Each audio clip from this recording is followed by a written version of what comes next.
Hi, Ian Roberts, Mastering Composition and Simplifying the Painting Process.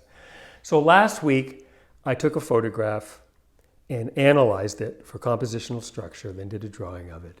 And we then analyzed the finished drawing as a potential for a painting.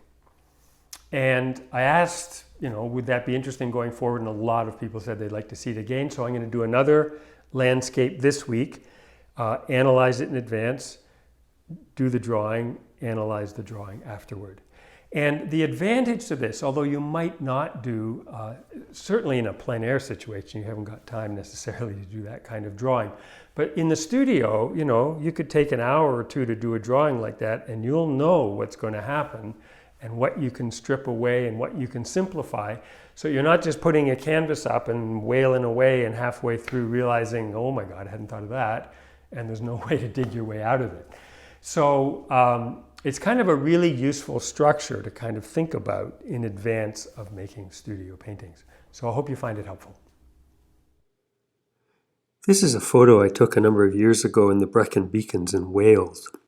And here's the main thing if you look at it.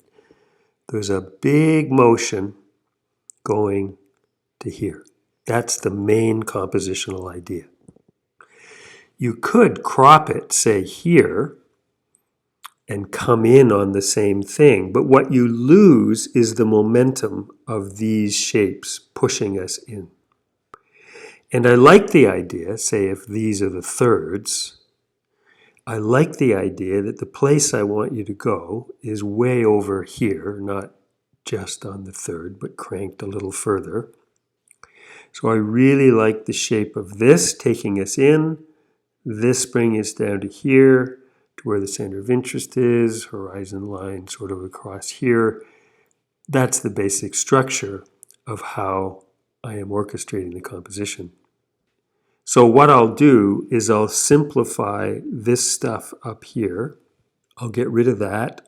And rather than this stuff here, I'm going to put a tree, darker tree, just so that as we get this motion going this way, we don't head right out past the place I want you to stop and right out of the painting, or drawing in this case.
So there's the finished drawing.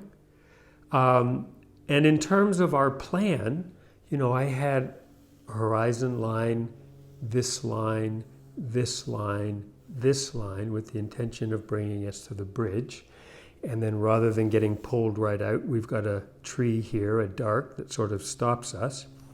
So it works pretty well in terms of that design. And you'll see that there's no detail really. It's like that whole mass is treated as a mass. Each thing is just treated as a mass. Whatever value it is, there's no detail. It's just, each value shape is sort of adjusted as it goes. That could make a pretty good painting actually. And with that much information, you'd find, and having simplified it that much, you'd find you'd be orchestrating the painting much more easily than just putting the canvas up and hoping for the best. So I've had a number of people ask if I could do this with interiors, with still life. So I think I'm going to do an interior next week. So please do subscribe. You can get this in your inbox on Tuesdays just by going to the link down below. And have a great week, and I'll see you next Tuesday. Bye for now.